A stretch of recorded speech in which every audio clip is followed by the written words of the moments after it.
Everyone and welcome. Thank you to everyone in the gallery that's joining us tonight. Appreciate you coming in to be here for this evening. And I'd also like to thank everyone from the town administration that's here joining us as well. It is 6 p.m. so I will call the meeting to order for the regular council of the town of Didsbury for Tuesday, May 12th, 2026. Does anybody have any questions on the agenda? No? Okay, if I could just get a motion on that would be great. I move that council accept the agenda as presented. Excellent. Thank you. All in favor? Motion is carried. That takes us to item 3 on the agenda, which is delegations. The first of which is item 3.1, the Didsbury Fire Department Service Awards. We have several members of the town of Didsbury Fire Department attending council with us tonight to receive their Alberta Emergency Services Medal for their outstanding long-term service to the community. The first of which I'd like to call up is Captain Paul Todson. He'll be getting a 25-year service award. Did I say? Sorry, forgive me, everybody. Todd Paulson.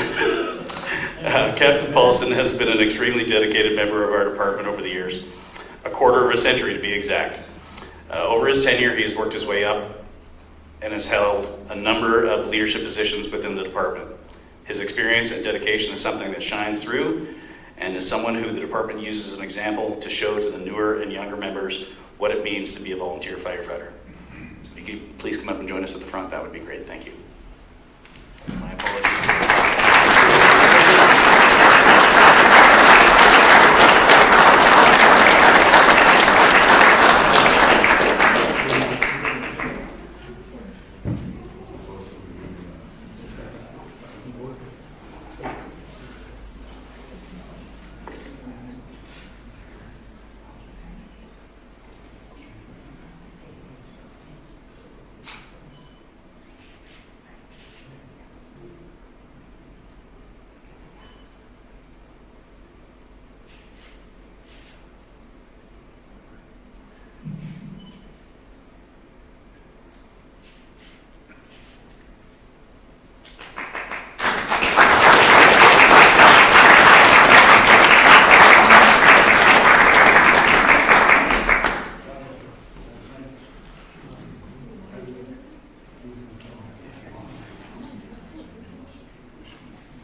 I guess I would like to introduce Deputy Chief Lauren Code.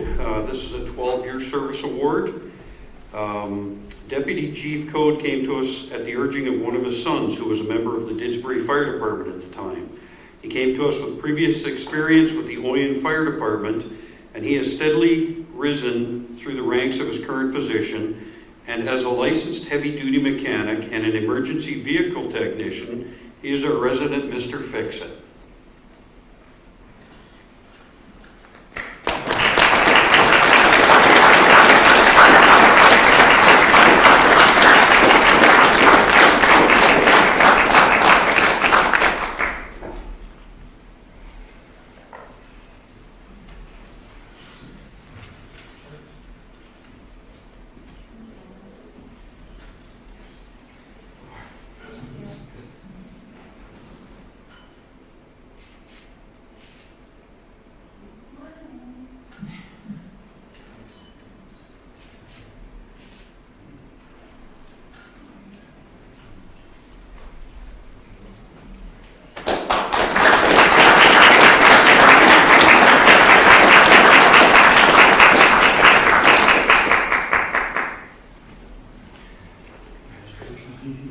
And next up, we're going to be recognizing Lieutenant Jesse Dirksen for a 12-year service award. Lieutenant Dirksen is one of our members who has progressed through the ranks. He is one of our resident workhorses who works so hard that he uses our equipment right up to and sometimes past their limits. Lieutenant Dirksen, please come on up.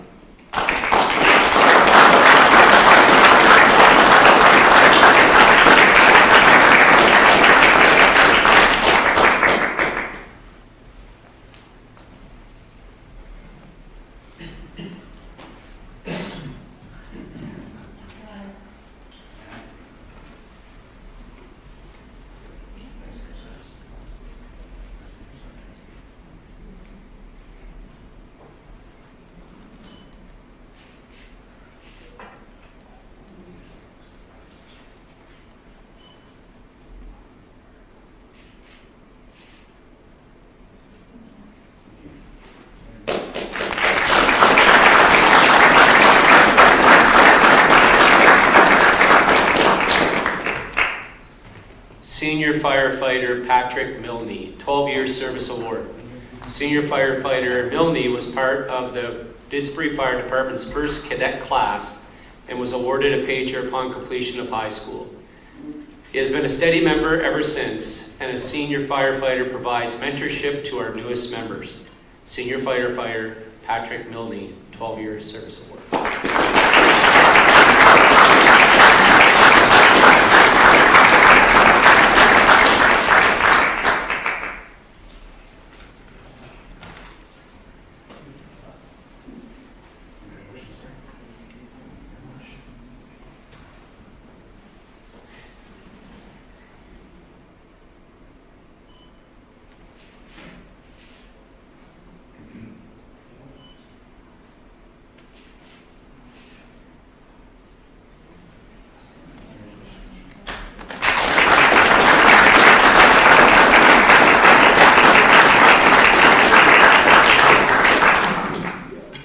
Senior firefighter Nathan Group, 12-year service award.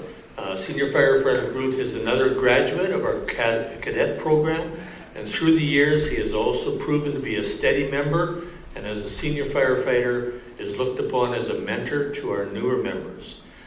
Firefighter Nathan Group, please come forward.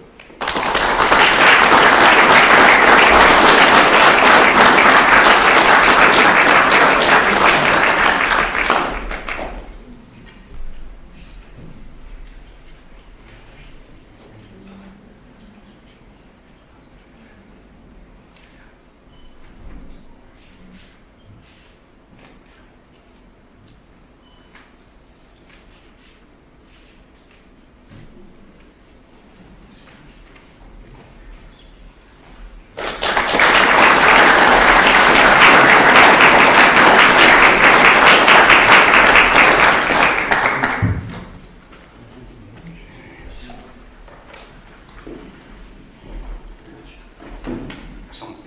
Listen, thank you all again for your service. The community really appreciates everything that our first responders do, so can't say that enough.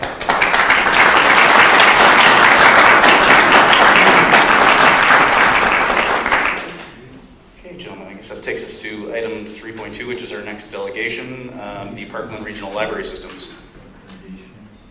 We don't need a motion for this. No. Nothing to motion. Thanks very much, everyone.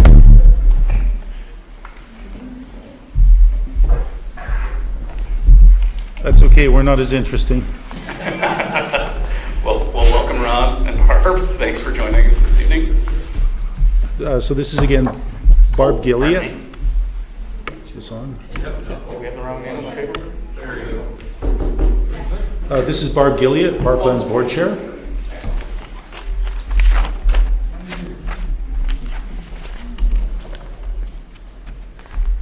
So really good. Can you hear me all right? I know I've only got 10 minutes, so I'm going to go as fast as I can, but at any point, please stop me with any questions, and obviously you can ask me questions later. First slide. So what is Parkland Regional Library? It's one of 7 regional library systems, and that little map you see there is actually taken directly from the library's regulation. System boundaries are in fact fixed by legislation. We operate as a municipal cooperative or a not-for-profit organization. We're board run. We are not a government agency in any way, shape, or form. And we provide services, not really products. And what we do is we act as the headquarters. We ensure that all libraries within rural Alberta end up by having the same kind of services that you would get in big urban centers. So the libraries are autonomous, and that's important to understand.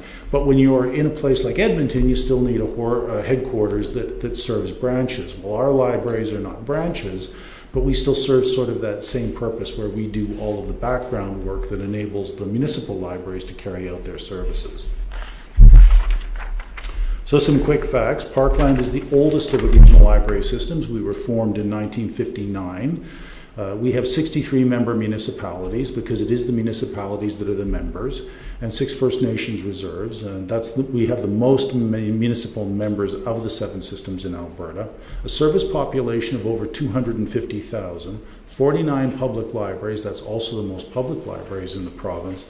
45 participating library boards, and right now we're actually going to be hiring 21 full-time staff and 5 part-time van drivers.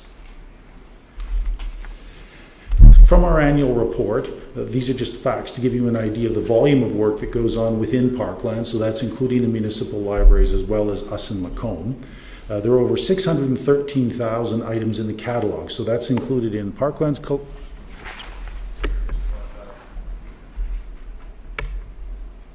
Maybe they want me to stop now.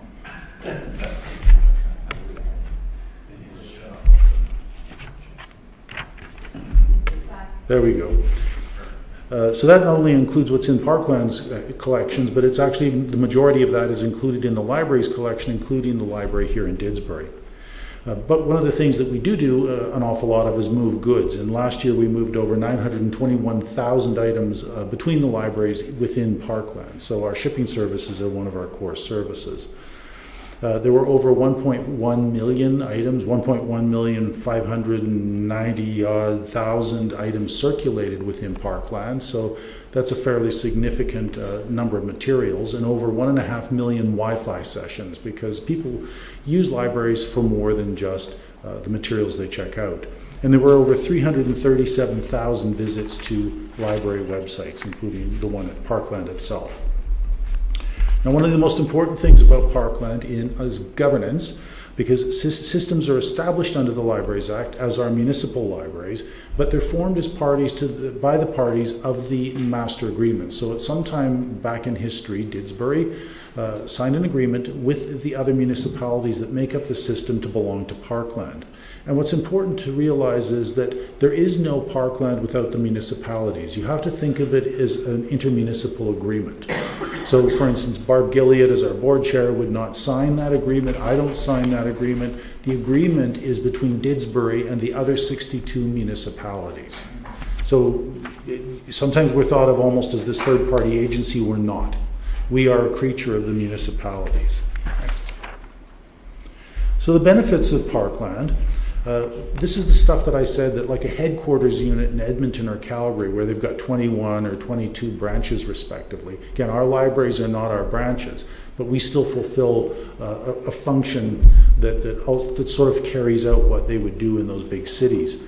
And that's access to resource sharing. I've already mentioned the fact that we move an awful lot of items, not just between the 49 libraries within Parkland, but throughout the province of Alberta and even nationally.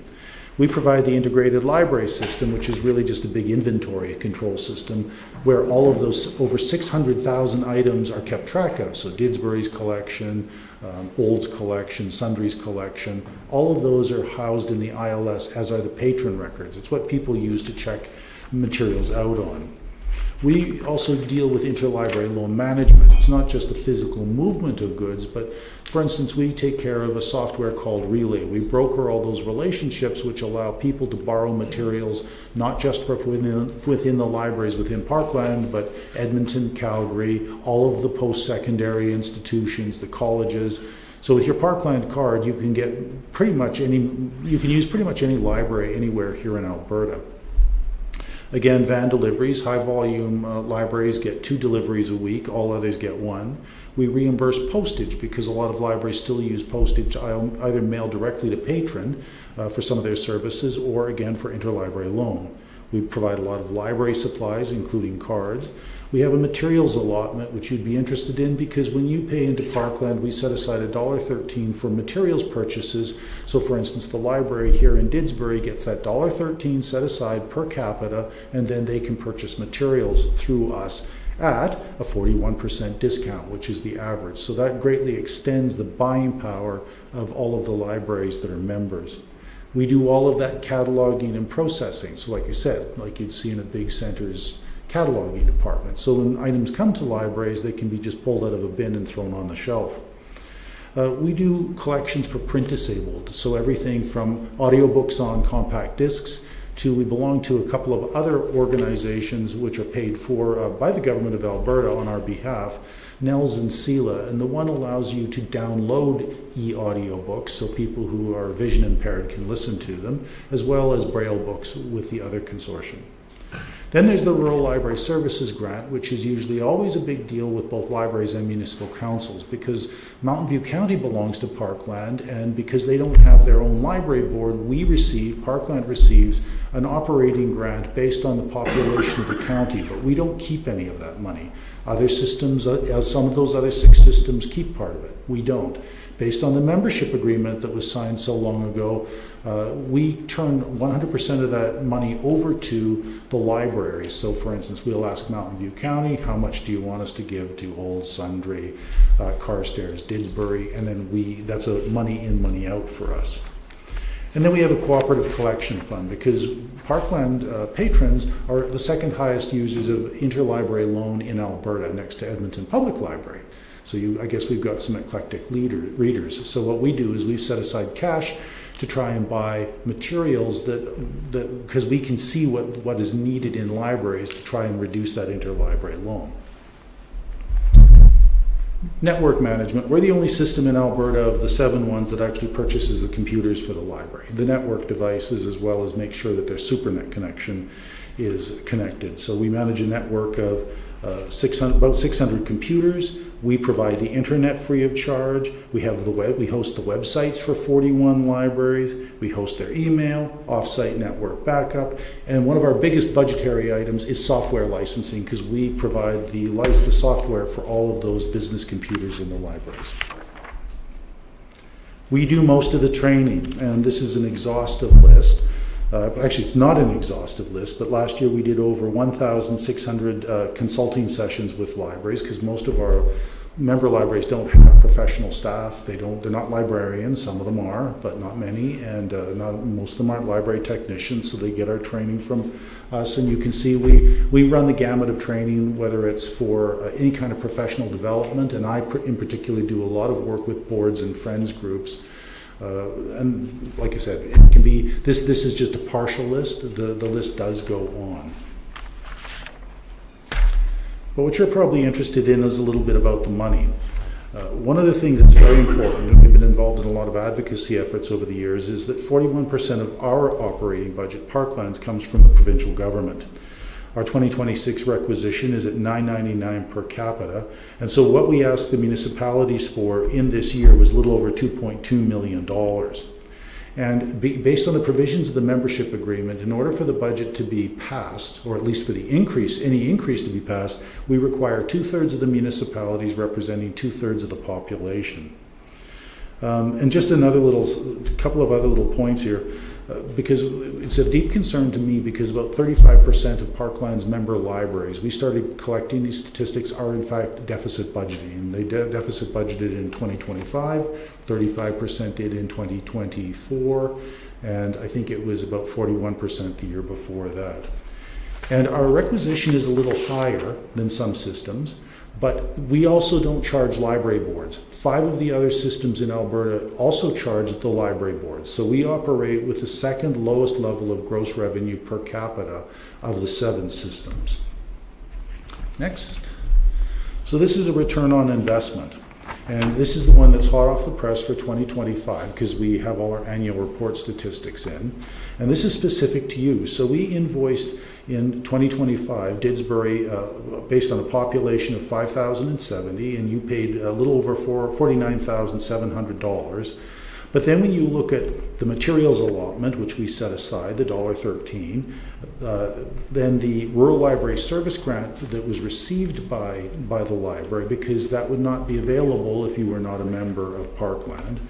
There was also an allotment assigned to the library for Mountain View County's population. That's another thing that they tell us how they want it distributed. The computers for libraries bought that year, the software licensing, the SuperNet and internet costs, as well as the number of items borrowed based on a standard figure, because no library actually can borrow, no one library can have everything that their patrons need. That was almost worth $1 million. And then the digital items borrowed, because we also supply all the digital collections, the ebooks and e-audiobooks. So the return on investment is over $1.3 million. And that doesn't include, for instance, the training sessions or the after-hours support that we provide for IT or any of those kinds of things. These we're trying to demonstrate as just hard costs. Then, this was a return on the municipal levy. So this is a quick look at our budget as a whole. And what you're seeing is, of that $2,234,000 collected from the municipalities, collectively there's the materials allotment at the top, the cooperative collection fund, our technology purchases, postage reimbursements, software licensing, the various rotating collections that we provide to libraries, internet, e-content, which is a big budget item, our vehicle expenses for delivery, and all the way down, just we'll go to the Rural Library Services grant again, because that's $452,000. And then because you belong to Parkland, the government pays for your SuperNet connection, which is the only really reliable high-speed connection in many of our small communities, because that's how we provide the internet. It's through the SuperNet. So by the time you're done, in terms of the total money that the municipalities are paying into Parkland, about 91% of it is going right back in one tangible form or another to the libraries. So that is it. I'm ready to entertain any questions.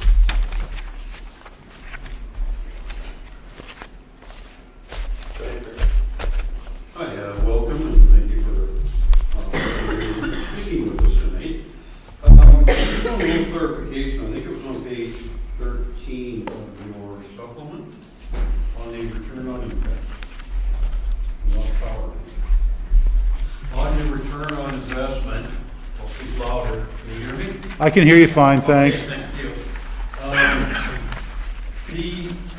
The combined savings of $1.353553.77 million, is that combined through all of the libraries combined, or is that for Didsbury only? Didsbury only. Okay, perfect, thank you. No, this is, we do one of these for each single member municipality, so this is Didsbury's. Okay, thank you.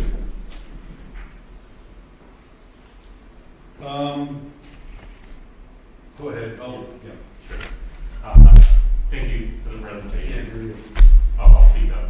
I want to say again, thank you as well for, I wanted to comment actually on the items borrowed from other libraries, more of a comment than a question. I remember when my wife and I moved here, one of the things we did was make a request for something that wasn't held in our Pittsburgh library.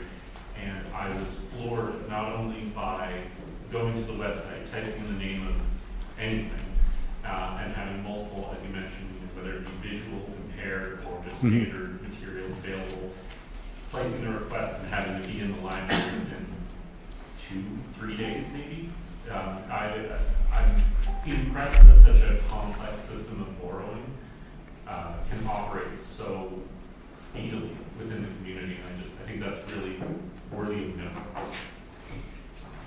Well, I'm very pleased, because another thing that I didn't get, there wasn't really time to mention it, because in addition to being able to borrow through online interlibrary loaning from pretty much any institution, academic or otherwise, throughout the province, when you have your Parkland Library card, you could go into Calgary Public Library, just ask them to sign up using a Me Card privilege, and they will create an account for you, and you can take things out from Calgary Public Library just the same as they would have to serve a local patron. And it's the same thing if you want to go to the University of Calgary, then you use the TAL card privileges, because when you're a member of Parkland, we are a member of the Me Card program as well as the TAL card program, so that's extended to all of the patrons of all of Parkland's libraries.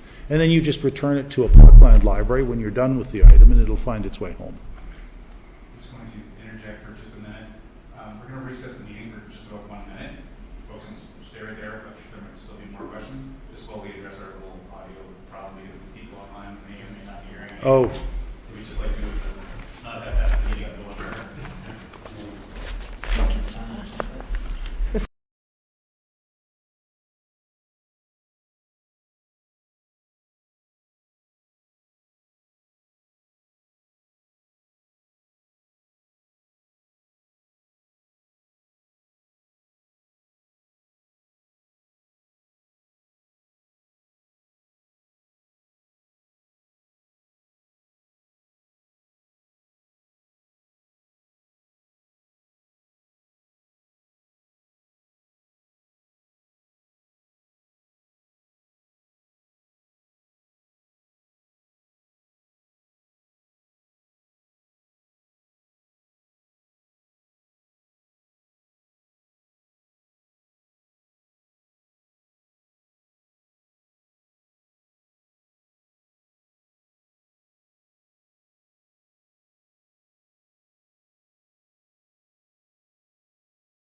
order if we could.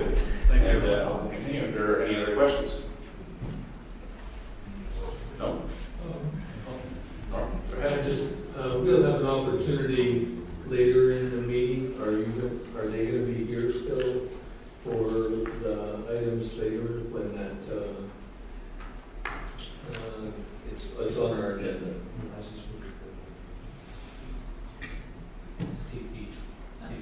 Safety's bylaw. Is that what you're referring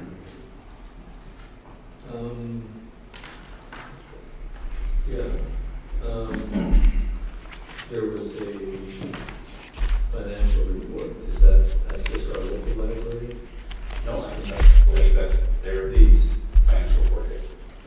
the financial report. So are they going to be here for that time? They can be, if you wouldn't mind staying a few extra minutes. Sorry, financial report for, is this our audit? Yes. Oh, I wasn't prepared to present on the audit, but if you would, it's just sent to you to be received for information, but if you'd like, I can sit here, we can stay if you have questions. Perhaps it would be something that we could submit back to them formally after the meeting if you had questions on. None mind. It will be presented to the full board next week, because we're having a full board meeting. Yeah, if they're perhaps not prepared to answer questions today, maybe we could put some formal questions together. Yeah, because even the board, the executive committee has the authority to, because you don't really approve the audit, you receive the audit because the audit's the audit. Yeah. So it was received and submitted to the government of Alberta because that's how we get our operating grant. It's a requirement, and it's going to be presented to the entire board formally by the accountants who did the audit next week, next Thursday. Okay. Yeah, we can take notes and questions and. So please send your representative with anything that you'd like to know, or you can call us back. Excellent. Anything further, gentlemen? No, I had a question as well, but we'll put that in. It was financial, so we'll deal with that with them on this question. Okay, great. All right, thank you very much for joining us. We appreciate it.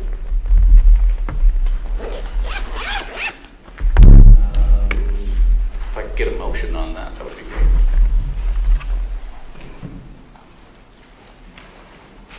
Motion to thank Parkland Regional Library Systems for their delegation and accept it as information. Thank you very much. All in favor? Motion is carried. Okay, that takes us to item 4 on the agenda, which is adoption of the minutes from the April 28th meeting. Has everyone had a chance to review them? Is there any questions or any irregularities? Doesn't appear to be so. Okay, if I could just get a motion on the minutes, that would be great. I move that council adopt the April 28th, 2026 regular council meeting minutes as presented. Thank you, Will. All in favor? Motion is carried. Okay, that takes us to item 6, which is the CAO report, the first quarter reports, and the 2026 through 2029 traffic safety plan. I'll open up the floor for questions and comments.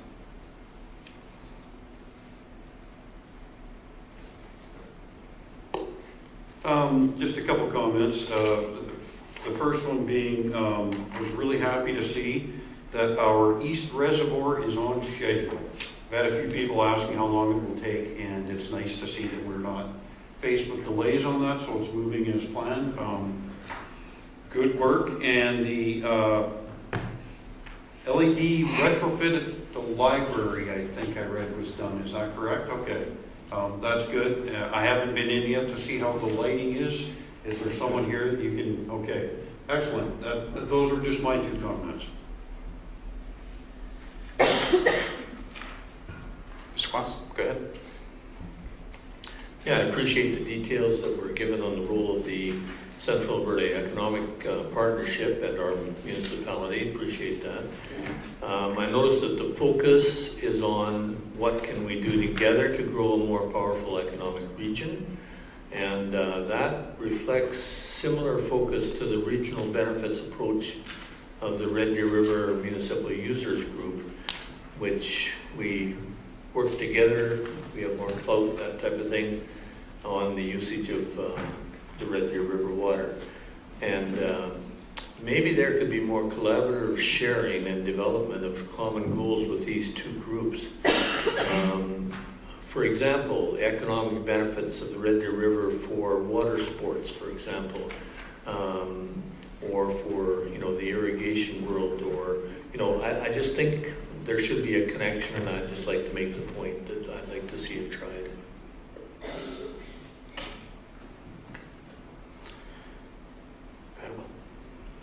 Just a super quick one here.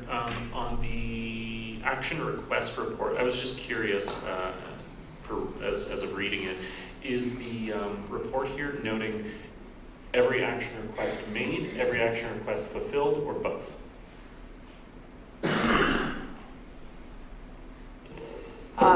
Thanks for the question. This would be a list of the requests made. Yeah.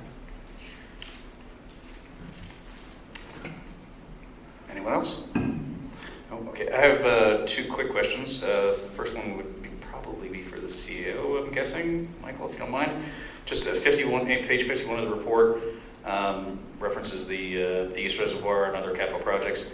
Mentions that the geotechnical investigation on 23rd Street was completed, so that's to start the repairs of that road. And it says new engineering estimates and a report are forthcoming. Do we have a timeline, approximately? Not yet. I will be emailing Kevin from myself to get that. That's on my list of things to do. Okay, great, thank you. And then on the traffic safety plan, I don't want to call it an alarming trend, but I do notice that year over year accidents just keep increasing and increasing, and this year seemed to be a fairly large spike, or at least, the last recorded year, which is 2024, seemed to be an even larger spike. As a council, I think this is something that we need to start to address. It seems potentially that maybe speed in town is an ongoing issue. I know Deputy Mayor and I have talked a couple of times about changes to speeds in town. Maybe that's something we need to bring forward. So through the chair to the room, yes, the traffic bylaw is on the list of things to overhaul, and I think we could reset speeds within that when we're working on that. If you have a general change that you'd like us to incorporate when we get to that, feel free to tell me now what you think the number should be. I think it's 50 right now. Might be 60 in some areas, but it's 50. We can drop it down to 40. Just everyone can just take their time a little. Previous meetings I had mentioned that it's become pretty common in municipalities to look at dropping the speed limit to 40 in all areas unless otherwise posted. So that would be my recommendation to administration. Any thoughts on that from anyone else? Yeah, as late or early, however you would say that, as yesterday, I live right across from a children's playground. And there was a car that came through that playground zone, and I'm not a radar detector by any means, but my best guess would be it was doing over 60 kilometers an hour, and that's not uncommon. And so I don't know if it's so much of a speed limit, however, I would support that reduction. Again, it's people have to pay a fine, I guess, because it seems to be not getting better, it's getting worse, and then just the rolling through stop signs, and there's just a disregard for it. So I know that they have that in their plan, that they're going to monitor that closer, and I think the enforcement is paramount in this. Yeah, no, I agree with you, Kurt. I think by at least looking at lowering the overall speed limit, it makes the threshold for a penalty for excessive speeding that much easier to achieve. So I think by doing so, we are definitely enhancing safety. So I think it's something we should definitely look at. Okay. I'm sorry, in my notes I didn't realize that I had more information I wanted to ask about this report, since it goes on until page 56, correct? Yes, there's a few pages, yes. And so if you don't mind, I have a few more things I wouldn't mind. Yeah, absolutely. Go ahead. Yep. And I like the way you put, Mayor Little, what I call the generous leeway that's above the speed limit. You put it so nicely, so I won't repeat that. But bring it down to 40, I'm definitely supportive of that. I just didn't realize we were going to be able to talk about that today, but I would support that. Do you want me to go on to another topic now? Okay. On the page 28, first quarter financial report, Memorial Complex revenue of $10,000 is 100% of the 2026 yearly budget. Quarterly expenses seem to be on target at 20%. So have we underestimated the revenue that will be generated in the remainder of this year? Question. Through the chair. So the majority of the revenue at the Memorial Complex is from the lease of the tower that's in the back, which is received in January. So we don't expect a lot of other revenue. You'll see through quarters 2 through 4, it might trickle in, but basically 10,000 is a pretty accurate estimate for that department. Oh, that explains it. Thank you. Is council interested in asking admin to bring back a report on locations for a permanent dog park option? For example, the unused school division land options that we've had an opportunity to look at recently. Just is this the place to bring in that kind of a suggestion, or should it come through a different route? As in, where would a new location for a dog park be? Yes. I mean, you can have it here. It's going to be probably a new level of service in a capital project if you're going to do a major overhaul of another site. Can I ask council, I can make a note of it here, but we can bring that forward for discussion in strategic planning, which is something that we have to line up our workshop dates for as well. And we can put that on the list, absolutely, Councillor Watson. Is that something that was brought to you by ratepayers? Yes, and discussion amongst when we were meeting with the school. We talked about that. Not necessarily the dog park, the shared use, because we have a... Yes. Sorry, we have a shared use agreement between them. A lot of it has to do with them using our facility. Here's the opportunity for us to use their facility. Oh, I see what you're driving. Okay. That's okay. Okay. Understood. Can I go on to another thing? I mean, other people can talk, and I'll shut up. We'll back. We'll take one more. How's that on? Just Funny make sure thing, that nobody I've else only has got one more to go.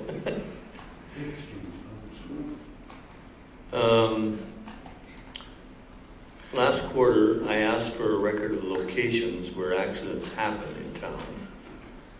And is that going to be forthcoming in the future reports? I appreciate the map of where the tickets were issued, but I don't see the accident locations in this report.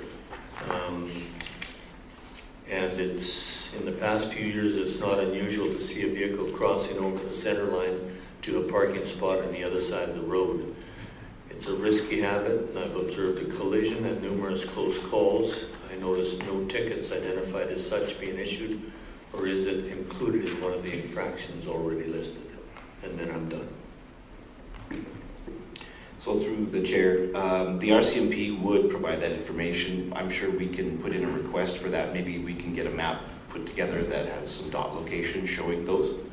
Yeah, just similar to the violations. Yeah, and since I did just meet with Sergeant Fournier today, I now have his number and I will be in touch with him on the regular. So yeah, we can put in a request for that information for you, absolutely. Thank you, Mr. CEO. Appreciate it. Anything further? Just a suggestion too, I think we have a council member on the policing committee, do we not? Did we assign someone? Because that's a question that could certainly be brought up during that committee as well. Troy. So if Councillor Lambert could maybe even just bring that up at one of the committee meetings, about getting that kind of data for us. That committee is taking all summer and into the fall to even organize, so it's going to be quite a while before that comes back. Just a point. Yeah, I'd say we stick with the recommendation from the CAO and go about that direction. Otherwise, we'll be into 2027 before we hear anything back. So thanks for the suggestion, Kurt. Appreciate it.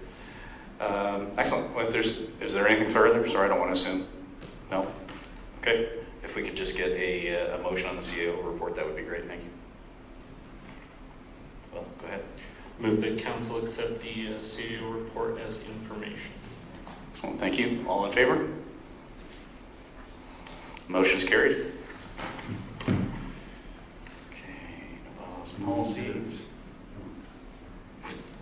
Takes us to item number 8, which is business, and item 8.1, which is the municipal enforcement priorities. So just a little bit of background on this. Annually, council sets the priorities for municipal enforcement, the municipal enforcement department, and in 2025, council set the community peace officer priorities as follows. Number 1, bylaw enforcement. Number 2, traffic enforcement. And number 3, community engagement. Has everybody had a chance to review this information? Okay. Other questions or? I guess more clarification than Absolutely. anything. Based on what I see here from 2025, if assuming these are in order of priority, bylaw, traffic, community, this is essentially a suggestion that we switch traffic to be the highest priority with bylaw second and community third. That's how I read this, and it makes sense, especially based on the trends that you mentioned earlier and all that. Yeah, maybe just a little bit of clarification there, I guess, Michael, would be great. Are we kind of switching the order of the priorities? Sorry, pardon me. Thanks for the question through the chair. Yes, that was the intent this year, was to flip traffic to the number 1 priority versus bylaw, just from our continued observations and trends and tickets. Yeah, no, I think that's probably appropriate action. So, any other questions? Oh, no. Councilor Mall? No, I'm good. Okay. Yeah, that's what I thought, yeah. Excellent. If I could get a motion. Start with there. Norm, go ahead. Yeah, I'd like to move that we set the 2026 municipal enforcement priorities as follows. 1 to 3. Do you want to read them? Sure, I can read them. Number 1, continued traffic enforcement with focus on collector routes. Number 2, continued bylaw enforcement. And number 3, continued community engagement. Thank you, Councilor. All in favor? Motion is carried. Thank you very much. Okay, that takes us to item 8.2, which is safety and use bylaws of the Town of Didsbury Library Board. Everybody's had a chance to review that document? Yeah? Okay. Were there questions or comments that anyone wanted to bring forward? Okay, doesn't appear that way. If I could get a motion on that, then that would be great. Kurt, go ahead. I move the council accept the safety and use bylaws of the Town of Didsbury Library Board as information. Thank you, Kurt. All in favor? Motion is carried. Okay, that takes us to item 8.3, which is the regular council meeting, the request for a decision on the regular council meeting change of date. And this is for the June 9th meeting, moving into June 11th. I'll open up the floor to questions or comments. No? Okay. If we could get a motion on that, then please, that would be great. Go ahead, Bob. I move to amend the 2025-2026 council meeting calendar as presented. Excellent. Thanks, Bob. All in favor? Motion is carried. Okay. That takes us to council reports.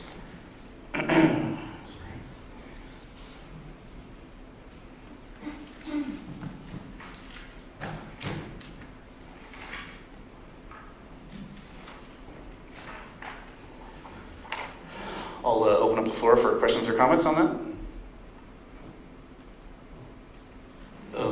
I just want to note the Red Deer Municipal Users Group, Red Deer River Municipal Users Group, their spring newsletter is attached. So Excellent. Do we have any, oh, sorry, go ahead, Troy. It's not a report, but a request for a porta potty at the existing dog park right now, and to bring that up for discussion. Okay. I'm in favor of it. Thanks, Troy. I know I've had a few people come to me and bring me emails on that as well in the last 2 weeks. Yeah, I tend to agree. It's a long way to anywhere from there if you're down there on foot with your dog. So I would rather see that than public displays of indecency. So I think that's a fair request. I think that's something we can look at, yeah, for sure. Thank you. Do we have any oral reports that anyone would like to give? I'll let Will go first. I got a pretty brief one. I attended a strategic board retreat for Mountain View Seniors Housing at the Heritage Center on April 23rd. The majority of the discussion was based around how to plan for and anticipate potential future challenges and trends, and brainstorm new ideas to continue to improve services for residents. I found it very enlightening to get to spend time working with not only the other board members and administrators, but actually the site managers of the various Mountain View lodges. It led to some very productive conversations and was an excellent experience overall. Additionally, the Mountain View Seniors Housing released their report to the community, which is something they put out annually, I believe, which was sent to each municipality, but as of only yesterday. I'm wondering if there's an interest in including that in the agenda for next meeting, as there was not enough time to get it in for today, obviously. Quite possibly. Mr. CEO? Yeah. Okay, that's all I've got. Excellent. Kurt, thank you. Had something? Again, it's not an oral report, it wasn't a committee, but I think we just need to take a moment to thank all of the volunteers that got together and put on the car show on the weekend. Weather turned out fantastic. There was downtown full of cars, and as always, it was well received. And I also went on the tour of the golf course, and again, amazed at the amount of youth that are engaged and enrolled, I guess it's not, but they're members learning to play golf and carrying on, and it's really wonderful to see that many of our local youth involved in a sport like they provide. And again, the volunteer hours there are to be commended. The job that they do is very impressive, so I just wanted to mention those two. I agree with both things. I think the car show was excellent on the weekend. I can't imagine the amount of volunteer work that goes into pulling such a large-scale effort off. There was 300 or 400 cars at the show, I think, if I recall, and a lot of people there. So it was really nice to see. I enjoyed it. Yeah, and the golf course was excellent too. Agreed. Go ahead, Bob. Just probably to do a formal motion for the portable washroom. So I would move that we place a portable washroom at the dog park from May until the end of October. Okay. All in favor? Well, What? I think we need discussion. Oh, okay. I thought we had discussed it. No, there's some things I need to know before I can. Go ahead. I would like to know what the cost of it is and where it would come from in the budget before I can just approve putting one there. Okay. Because it costs money to clean them, and there's just more that goes into it than just putting one there. So I would, before I can make a educated vote, I would like to know what some of those costs might be and where it would come from.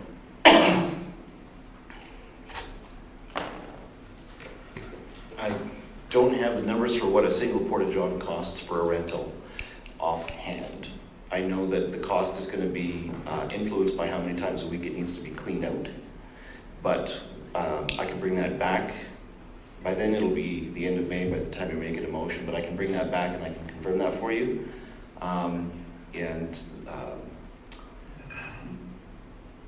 Yeah, I mean, we have, sorry, Nicole's, hang on. I'm floundering because I wasn't ready for the question, Kurt. You'll have to forgive me, but Nicole's ready to step in on this one. She has more knowledge of those costs. No problem. Thank you. So currently on the Memorial Complex property that the dog park is located on, we do have a porta potty that sits to the south side of the Jets Ball Diamond. I wonder if we just relocate it, because there's now a bit of a corridor that the pathway has built, that if we were to relocate the one that we're already paying for, we're already cleaning and servicing, that then those users from the dog park would be able to access it, as well as the playground, skate park, and our Ball Diamond users. So just the other side of the pathway is what you're stating. Yeah, we would find somewhere that would make good sense, that it wasn't part of a family's walkout in the evening, but that would, maybe centralize it a little bit more, so that everybody that's using the outdoor amenities there would have access to it. So with that in mind, I think my motion can still stand, because my motion read as to place a. It didn't say to place a new one. It stated to place a, so we could just move the current one. Maybe change it to relocate. Sorry. Through the magic of technology, my staff is pulling up the info on the fly. It's about $35 a cleaning, and it would be cleaned at least once a week, I'm assuming. So, just to answer the second half of the question, we would pull that from the operating budget. I'm sure that we have enough to accommodate an extra porta-john in there for Public Works. And these are units that we already own, so the cost is just the weekly cleaning. We do own some. I would have to check with Craig to see if we have the correct number to spare one, or if council wishes to relocate one. As the community services director has suggested, we can do that too. But again, it's not a deal breaker cost as far as admin is concerned. We can probably manage that one. Yeah. I'm good. I agree with the concept of it being there. No, I just know, don't I understand the understand. cost of it. So, If it's one owned by the city, just to give you some clarity on that, it's $1,820 a year in cost if it's a once a week cleaning. So just to do the quick math on that. Go ahead, Will. At the risk of oversimplifying it, is it cheaper to maintain one cleaned, say, with twice as much work, I'm trying to phrase it delicately, or to have two of them that are cleaned half as often or half as intensely?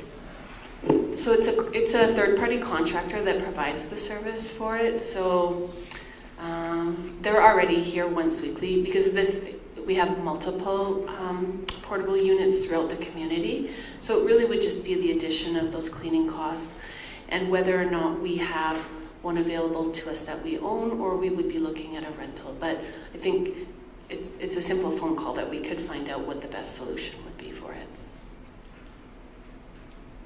Okay. Additional question? Yeah.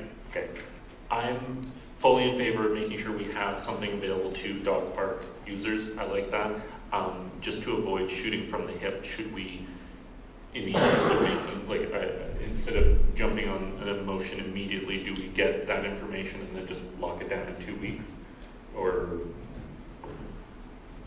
what do we think? I'll ask for I'm open to, Yeah, I'll ask for everyone's feedback on that. Go ahead, Troy. Is a porta potty. Let's just get another porta potty, make it easier for everybody. It's not that much money, and let's just move on.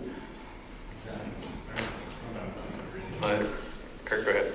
yeah, I agree. After hearing what the costs are, I thought it could be more of a financial burden. But you're right. Hopefully, we own one, and it's not much cheaper. Go ahead, Michael. When we have it in place and we have our schedule figured out, I'll consult with Community Services. I will bring that number for the term specified, May to the end of October, to council in my next CL report, so they are aware of what that cost is in final form. Okay. And if I could have a small ask in all of this, is that if we're going to put forward a motion that's not on the agenda, that we either get it on the agenda or we wait until the next meeting.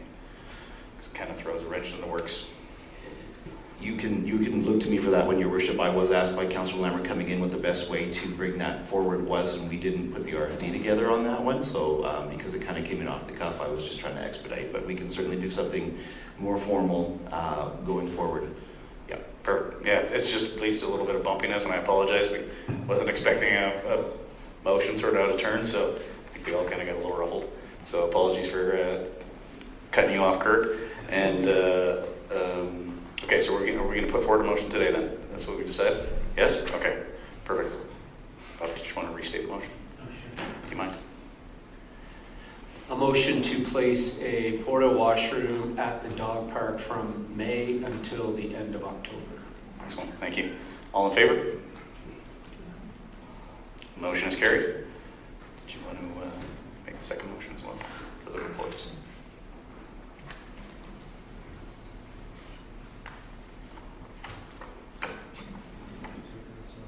No worries.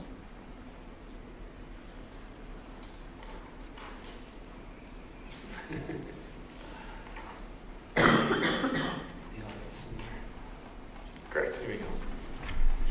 Yeah, it's a lot of Motion to pages. accept the May 12th, 2026 council reports as information. Excellent. Thank you, Bob. All in favor? Motion is carried. Okay.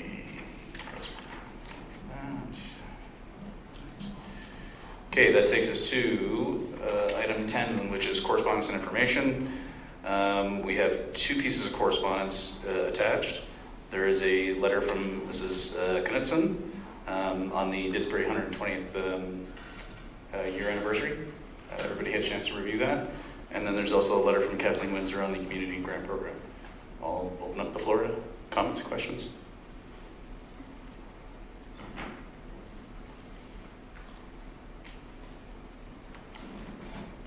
Of which there doesn't appear to be any. Oh, sorry, never mind. I stand corrected.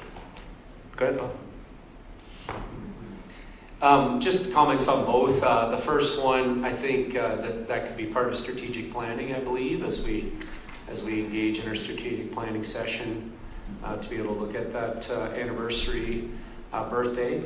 And then to the second one, based on the community grant program, I think that I actually responded back and thanked Mrs. Windsor for this letter. And I think it's be good council work to be able to work with administration to review some of the policies around some of these other community groups and their grant that they receive, in light of that they would not have an opportunity to be able to receive the community grant. So perhaps during the strategic planning conversation as well, that the administration could work with us to review those policies on what those operational grants look like. Norm, did you have something additional? That covered. Oh, that covers it. Okay. No? Excellent. Okay. If I could just get a motion on the correspondence, then that would be great. Thank you, Councillor Quantz. I'd move to accept the correspondence for May the 12th, 2026 as information. Thank you. All in favor? Motion is carried.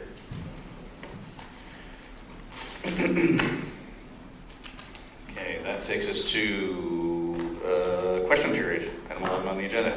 Do we have anyone in the gallery that wishes to come forward and speak? Sure. I have a question. Excellent.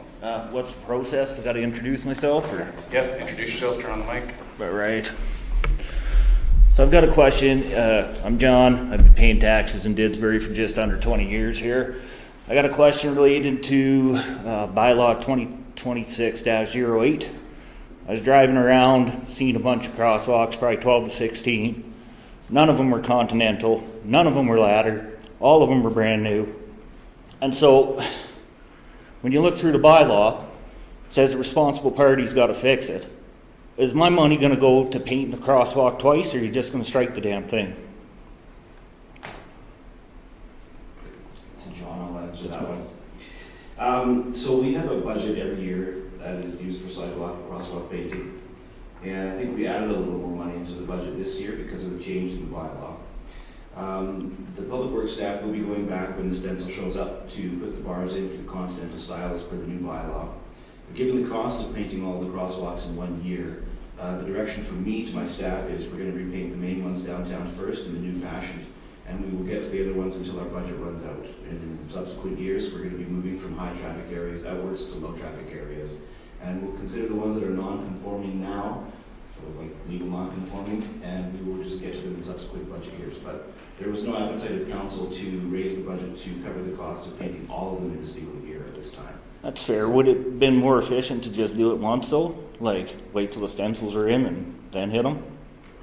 I mean, you can armchair quarterback our stuff all you want, John, but at the end of the day, it's kind of a low impact decision to me, so I'm not really worried about it, but I know that we will be getting to them within a reasonable time frame. The ones more prevalent in the downtown area first, of course. Yeah, fair enough. Thank you. You're welcome.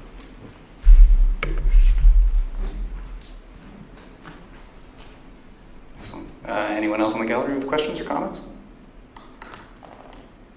No? Okay. We will move on to item number 12 on the agenda, which is our closed meeting. So if I could get a motion for that, that would be great. I move that council go to close. 7:02:38. Thank you. All in favor? Motion is carried.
You going? I move the council come out of closed at 8:12. So, thank you very much, Kurt. All in favor? Motion is carried. Okay, I think we need one more motion based on the conversations that we just had in closed, which is on, sorry, I would like to have the address if I could. Yes, you're Sorry, I have it in front of me, pardon me, 2134 22nd Street, in which council reviewed two offers, debated the merits, the pros and the cons of both, and have made a decision on which way we'd like to go. So, I think Bob's got it. No, I'm not going to make the motion. Okay, you have a comment? Yeah, thank you for that. Yeah, I think this was a very difficult decision to come to. Both offers were unique in their own way, and they both had really good merit. So we have to decide on one, and we have. But again, I just wanted to reiterate that we appreciated both. They're both really good. Yeah, I would say that it's a very important piece of property in town that we have to give a lot of consideration to, and it was, I would say, a tougher decision that we've made in here. So thank you for everybody's dedication to making the right decision today. Thank you. Motion to approve the offer to purchase of 2134 22nd Street to John Boy's Construction, Inc., subject to the terms and conditions. Excellent. Thank you. All in favor? Motion is carried. Thank you very much, gentlemen. If I could get one more motion, I guess. I move to adjourn at 8:13. Can we go with 8:14? 8:14:05. Perfect. Thank you, sir. All in favor of the motion? Motion is carried.